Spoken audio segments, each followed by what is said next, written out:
आप देख रहे हैं खबर तो समझिए और आपके साथ मैं हूं विवेक। लेकिन इस वक्त एक बड़ी खबर आ रही है। झारखंड के मुख्यमंत्री हेमंत सोरेन से ईडी की टीम ने 7.5 घंटे तक पूछताछ की।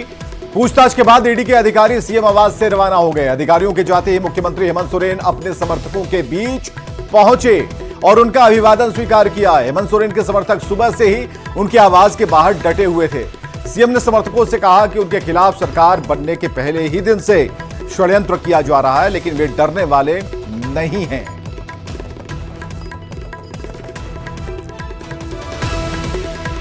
तो विपक्ष पर षड्यंत्र का आरोप लगाया हेमंत सोरेन ने। जब पूछताछ खत्म हो गई तो 7.5 घंटे के बाद हेमंत सोरेन बाहर निकले अपने आवास से। उन्हें पता था कि समर्थक वहां बैठे हुए हैं जब तक ये पूछताछ चलेगी। और ये देखिए वो तस्वीरें भी हम आपको दिखा रहे हैं जब हेमंत सोरेन बाहर की तरफ निकले और उन समर्थकों के पास गए जो इंतजार कर रहे थे कि आखिर पूछताछ में क्या हुआ, हेमंत से क्या पूछताछ हुई। वो मुख्यमंत्री को देखना चाहते थे, अपने नेता को देखना चाहते थे और यही कारण था कि हेमंत सोरेन उनके बीच पहुंचे और उनसे आग्रह किया कि यहां से अब अपने अपने घरों की तरफ प्रस्थान कीजिए।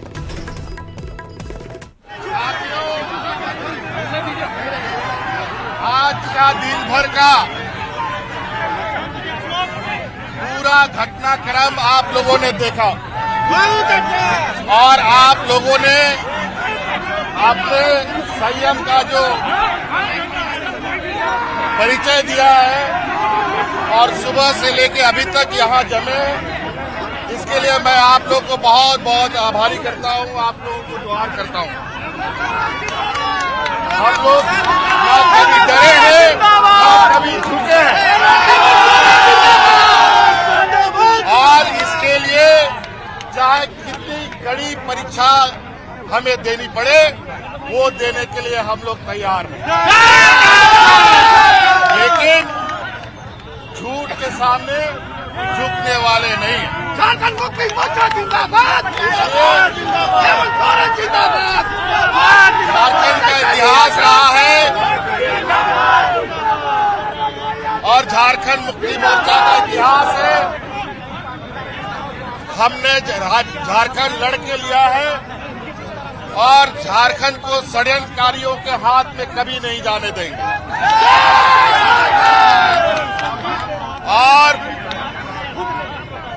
जिस तरीके से हमारे विपक्ष सरकार बनने के चंद घंटों से ही षड्यंत्र के जाल बिछा रहे हैं और सरकार बनने के बाद राज्य का सर्वांगीण विकास के साथ साथ इनके षड्यंत्रकारी जालों को भी कुतर कुतर कर हम लोग आगे बढ़ रहे हैं। और बहुत जल्द समय आ चुका है कि अब इनके ताबूत पर हम लोग आखिरी कील ठोकेंगे। आप लोग घबराइए मत, आप लोग डट कर अपना हौसला बुलंद रखिए और नेतृत्वकर्ता पहले खुद गोली खाएगा तब हमारे झारखंडी भाई। इसलिए आप लोग का आज दिन भर का इस उत्साह, इस जज्बे के लिए मैं आप लोगों का सदा आभारी रहूंगा। सीएम हेमंत सोरेन से ईडी ने 7.5 घंटे तक सीएम आवास में पूछताछ की। ये पूछताछ अंतिम होगा ये कहना अभी जल्दबाजी होगी, क्योंकि जो जानकारी आ रही है उसके मुताबिक अगले कुछ दिनों में फिर से एक बार सीएम हेमंत सोरेन को ईडी समन कर सकती है। सीएम पूछताछ के बाद जब बाहर निकले तो 2-3 चीजें उन्होंने स्पष्ट कर दी अपने कार्यकर्ताओं के बीच। पहला तो ये उन्होंने कहा कि ये विपक्ष की ताबूत में अंतिम कील ठोकने का काम वही करेंगे और अगर जरूरत पड़ी तो पहली गोली वो अपने सीने पर खाएंगे। कैमरा पर्सन प्रभाकर के साथ अविनाश कुमार, न्यूज़ 18 रांची। तो झारखंड के मुख्यमंत्री हेमंत सोरेन से ईडी की जो पूछताछ है वो 7.5 घंटे चली। अब आपको बताते हैं कि इस मामले में सुबह से लेके अब तक क्या क्या हुआ है। चलिए अब टाइम फ्रेम देखिएगा। सुबह 11:15 बजे विधायकों के पहुंचने का यहां पर सिलसिला शुरू हो जाता है। इसके बाद सुबह 11:30 बजे जब मुख्यमंत्री आवास के बाहर हलचल बढ़ जाती है। केंद्रीय जांच एजेंसी जो है वहां पहुंचती है, बड़ी संख्या में जेएमएम के कार्यकर्ता वहां पर प्रदर्शन करने लगे और ईडी और सीबीआई के खिलाफ नारेबाजी की। 11:45 पर महाधिवक्ता मुख्यमंत्री आवास पहुंचे और 12 बजे एसएसपी चंदन कुमार सिन्हा और ADM law and order Alok Ranjan CM आवास पहुंचे। अब 12 बजे डीसी राहुल कुमार सिन्हा भी मुख्यमंत्री आवास पहुंच चुके थे। 12:10 में जेएमएम के कार्यकर्ताओं को रोक लिया गया। 12:14 पर जेएमएम और कांग्रेस के बाकी विधायक पहुंचे और 12:15 पर कैबिनेट के मंत्री भी सीएम आवास पहुंच गए थे। अब सीएम आवास के बाहर सुरक्षा बलों ने मोर्चा संभाल लिया। अब आगे बढ़िए 12:24 जब मंत्री चंपई सोरेन मुख्यमंत्री आवास पहुंचे। 12:30 बजे सीएम हाउस पहुंचे विधायक इरफान अंसारी, मुख्यमंत्री को गले लगाकर रोने लगे। 12:44 के बाद टीम ईडी ऑफिस से रवाना हो गई और करीब 1 बजे ईडी के अधिकारी सीएम आवास पहुंचे। 3 गाड़ियों में ईडी के 7 अधिकारी सीएम हाउस पहुंचे और मुख्य गेट पर ईडी के अधिकारियों से जानकारी ली गई। ईडी के अधिकारियों का नाम लिखा गया। मुख्य गेट से मुख्यमंत्री आवास के अंदर अधिकारी पैदल ही गए हैं। लगभग 2:30 बजे सीएम हाउस के गेट नंबर 2 पर हलचल बढ़ गई और 8 गाड़ी में बड़ी संख्या में सीआरपीएफ के जवान सीएम हाउस पहुंचे। गृह मंत्रालय के निर्देश पर भेजे गए सीआरपीएफ के ये जवान थे। हालांकि बातचीत हुई है और जैसे कि हमारे सहयोगी बता पा रहे हैं कि बातचीत तो हुई, लेकिन हो सकता है कि ईडी फिर से समन जारी करे, कुछ और पूछताछ करे। बात की बात बाद में देखी जाएगी, लेकिन इस वक्त हेमंत सोरेन जो हैं वो अपने समर्थकों को, उनके हौसलों को बढ़ाते हुए नजर आए हैं। तो हेमंत से ईडी की पूछताछ को भी जरा समझ लीजिए। ये जो जमीन घोटाला से जुड़ा हुआ मामला है और जमीन घोटाला मामले में सीएम सोरेन से ईडी की पूछताछ हुई है। अब जमीन घोटाला मामले में सीएम को 8 बार समन ईडी ने भेजा था। पिछले 7 समन पर पूछताछ में सीएम हेमंत शामिल नहीं हुए और 13 जनवरी को ईडी ने 8वां समन भेजा। अब पीएमएलए की धारा 50 के तहत 8वां समन हुआ और पत्र में सीएम को बयान दर्ज कराने को कहा गया और इसके बाद सीएम ने ईडी को पत्र के जरिए ही समय दिया। अब पूछताछ के लिए 20 जनवरी की तारीख तय हो गई। मुख्यमंत्री आवास में पूछताछ होगी और इसी बात पर यह चीजें तय हुई थी। 20 जनवरी को ईडी के अधिकारी सीएम आवास पहुंच गए, पूछताछ हुई। 7.5 घंटे तक सवाल पूछे गए और हेमंत सोरेन सीएम जो थे वो आवास से बाहर आए और हेमंत ने कहा कि सरकार बनने के बाद से ये साजिश हो रही है, उनकी सरकार गिराने की कोशिश की जा रही, षड्यंत्र रची जा रहे हैं, लेकिन वो हर तरह की साजिश को नाकाम करते हुए आगे बढ़ते जा रहे हैं। यानी कि मुख्यमंत्री हेमंत सोरेन ने यह बताने की कोशिश की है कि जांच एजेंसियों के जरिए हो रही पूछताछ राजनीतिक कारणों से की जा रही है। आगे बढ़ते हैं। जेडीयू के राष्ट्रीय अध्यक्ष बनने के बाद नीतीश कुमार ने अपनी नई टीम बना ली है और इस नई टीम में 1 उपाध्यक्ष, 1 कोषाध्यक्ष, 11 महासचिव, 6 सचिव और 1 प्रवक्ता को शामिल किया गया। बड़ी बात यहां यह है कि नीतीश की इस नई टीम में पार्टी के पूर्व राष्ट्रीय अध्यक्ष ललन सिंह के चहेतों को चलता कर दिया गया है।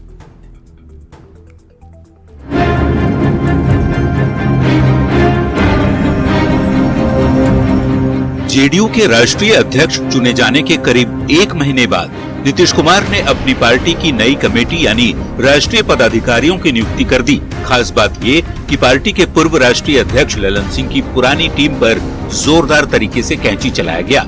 नीतीश कुमार ने अपने अलावा जिन 22 लोगों की टीम बनाई है उसमें 1 सलाहकार, 1 उपाध्यक्ष, 1 कोषाध्यक्ष, 11 महासचिव, 6 सचिव और 1 प्रवक्ता शामिल किए गए।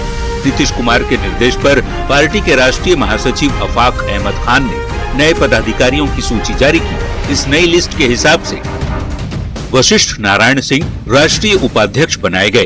केसी त्यागी राजनीतिक सलाहकार और प्रवक्ता पद पर तैनात किए गए। आलोक कुमार सुमन फिर से बने जेडीयू के कोषाध्यक्ष। रामनाथ ठाकुर, मंगनीलाल मंडल राष्ट्रीय महासचिव बने। संजय झा, मोहम्मद अली अशरफ फातमी राष्ट्रीय महासचिव बने। अफाक अहमद, श्री भगवान सिंह कुशवाहा राष्ट्रीय महासचिव बने। कहकशा परवीन, राम सेवक सिंह राष्ट्रीय महासचिव बने। कपिल हरिश्चंद्र पाटिल, राज सिंह मान भी राष्ट्रीय महासचिव बने। इंजीनियर सुनील कुमार भी राष्ट्रीय महासचिव बनाए गए, जबकि राजीव रंजन जेडीयू के राष्ट्रीय प्रवक्ता बने रहेंगे। नीतीश कुमार ने पहला फेरबदल पार्टी के राष्ट्रीय उपाध्यक्ष पद पर किया। ललन सिंह के समय मंगनीलाल मंडल राष्ट्रीय उपाध्यक्ष बनाए गए थे। नीतीश ने उन्हें हटाकर पार्टी के पूर्व प्रदेश अध्यक्ष और राज्यसभा सांसद वशिष्ठ नारायण सिंह को राष्ट्रीय उपाध्यक्ष बनाया है। वहीं केसी त्यागी को राष्ट्रीय मुख्य प्रवक्ता के साथ ही राजनीतिक सलाहकार बनाया गया है। इसके साथ ही सांसद आलोक कुमार सुमन को फिर से राष्ट्रीय कोषाध्यक्ष की जिम्मेदारी दी गई है। नीतीश कुमार की नई लिस्ट में पार्टी के राष्ट्रीय महासचिवों की संख्या आधी कर दी गई है। ललन सिंह के समय पार्टी के 22 राष्ट्रीय महासचिव थे, जबकि नीतीश ने 11 महासचिव बनाए। राष्ट्रीय सचिव पहले 7 थे, अब उसे घटाकर 6 कर दिया गया। खास बात ये भी कि यूपी के धनंजय सिंह को भी जेडीयू की नई राष्ट्रीय कमेटी से हटा दिया गया। राष्ट्रीय सचिव पद से रविंद्र कुमार सिंह को भी चलता कर दिया गया। रविंद्र कुमार सिंह बिहार विधान परिषद के सदस्य भी हैं। न्यूज़ 18 के लिए दिल्ली से अमितेश सिंह के साथ ब्यूरो रिपोर्ट। नीतीश की नई टीम के मायने को जरा समझिए। बिहार में जो सियासी हलचल है, इसके बीच में नीतीश कुमार जेडीयू के अध्यक्ष बने थे और नीतीश के अध्यक्ष बनने के बाद भी जो सियासी हलचल है अभी तक जारी है। अब नीतीश कुमार को लेकर अटकलों का जो बाजार है वो भी गर्म है। अटकलों के बीच ही नीतीश कुमार ने अपनी नई टीम का ऐलान कर दिया। अब नीतीश की नई टीम एकदम उनके मनमाफिक है और इस नई टीम में एक राष्ट्रीय उपाध्यक्ष हैं, एक कोषाध्यक्ष हैं, 11 महासचिव हैं, 6 सचिव हैं और एक प्रवक्ता हैं। अब ललन सिंह के समय पार्टी के 22 राष्ट्रीय महासचिव थे। नीतीश ने 11 महासचिव बनाए, यानी 11 उसमें से घटा दिए। राष्ट्रीय सचिव पहले 7 थे, अब 1 घटा के 6 हो गए। पूर्व अध्यक्ष ललन सिंह की टीम के काफी कम लोग नीतीश की टीम में शामिल हैं। समझने वाली बात यह है कि जो लोकसभा का चुनाव काफी नजदीक है और 2025 के विधानसभा चुनाव में भी 1 साल का ही समय है और ऐसे में राजनीतिक घटनाक्रम के बहुत तेजी से बदलने की उम्मीद है और ऐसी स्थिति में नीतीश कुमार कोई भी रिस्क नहीं लेना चाहते और यही वजह है कि नीतीश ने अपनी टीम में अपने भरोसेमंद चेहरों को शामिल कर लिया है। चलिए आगे बढ़ते हैं।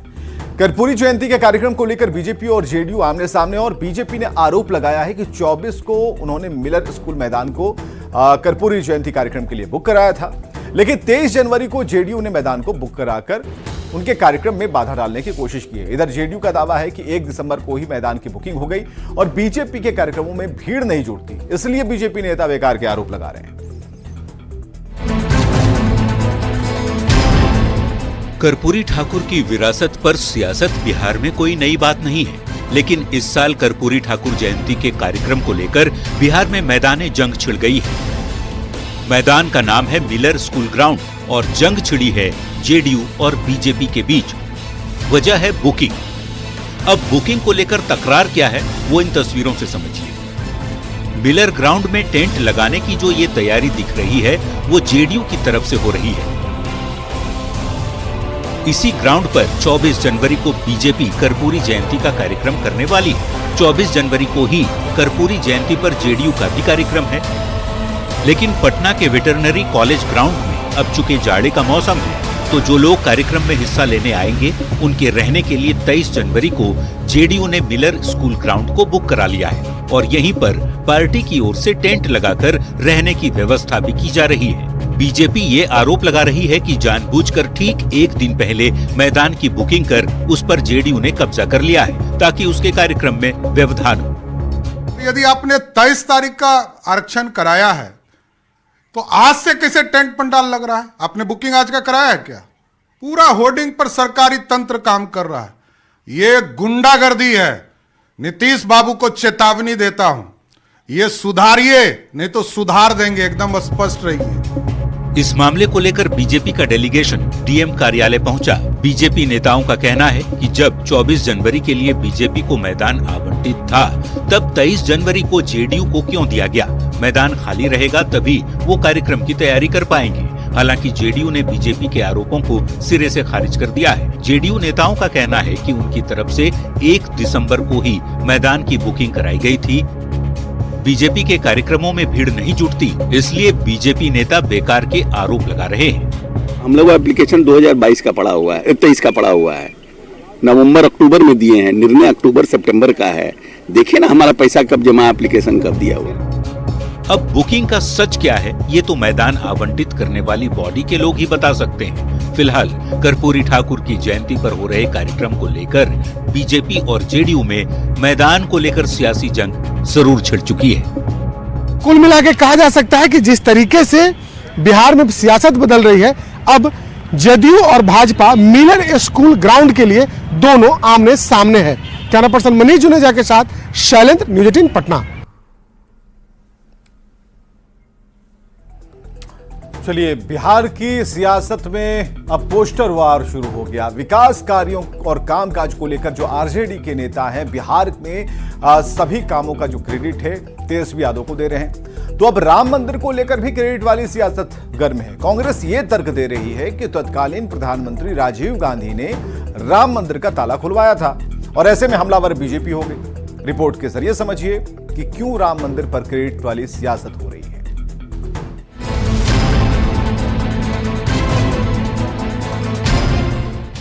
22 जनवरी को अयोध्या के श्री राम मंदिर की प्राण प्रतिष्ठा से पहले सियासी बयानों के तीर ऐसे चल रहे हैं कि पूछिए मत। अब तो राम मंदिर की स्थापना को लेकर श्रेय लेने की भी होड़ मच गई है। पटना में लगे कांग्रेस की ओर से लगाए गए इस पोस्टर को देखिए।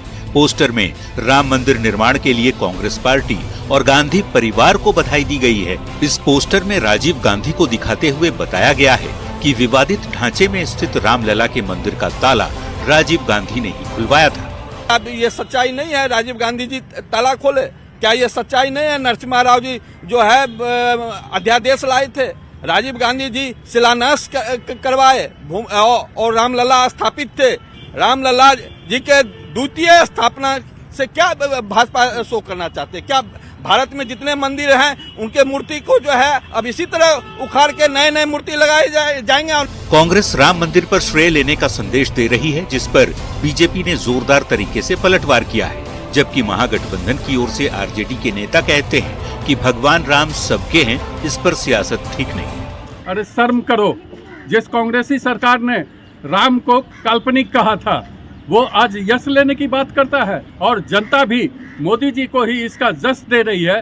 तो कांग्रेसी आज लाख छटपटाएं, उनको यश मिलने वाला नहीं है। भगवान राम किसी दल के, किसी पार्टी के, किसी व्यक्ति के नहीं है। ये बीजेपी को भ्रम है। कांग्रेस पार्टी ने जो पोस्टर लगाया है बात तो सही कह रहे। बिहार में महागठबंधन की सरकार वादे पूरे करने के दावे करती है तो पलटवार एनडीए की ओर से किया जाता है। पर अब तो राम मंदिर को लेकर ही क्रेडिट लेने की होड़ मच गई है। ऐसे में वार पलटवार के बीच सियासत की धुरी राम मंदिर पर ही घूम रही है। न्यूज़ 18 के लिए पटना से रवियस नारायण की रिपोर्ट। न्यूज़ 18 के कार्यक्रम अयोध्या पर्व में कवित्री अनामिका जैन अंबर और खबरें लगातार जारी हैं, बने रहिए हमारे साथ।